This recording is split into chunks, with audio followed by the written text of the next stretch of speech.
Launched alongside two dual-screen laptops, the ZenBook 13 OLED is one of the new members, hailing from the premium Zen family of laptops that the Asus brand churned out in time for CES 2021. This release includes 4K OLED screen variants and AMD-powered versions.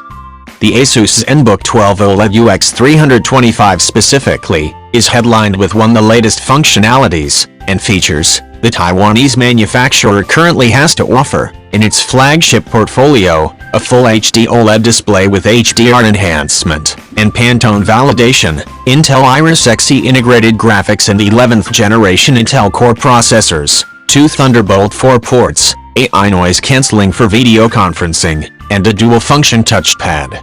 The chassis and lid of the laptop is built with diamond-cut aluminum alloy. That is why it feels solidly built and don't feel hollow anywhere.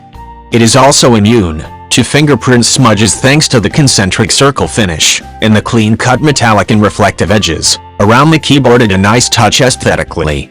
Here's our verdict. The Asus ZenBook 13 OLED UX 325 is a smart pick for a lightweight workhorse with top-performing features, especially since it comes at a competitive price of $59,995. The screen pad boosts functionality without adding complexity. The FHD display, albeit small, produces excellent colors, and the battery can keep up when used on the go.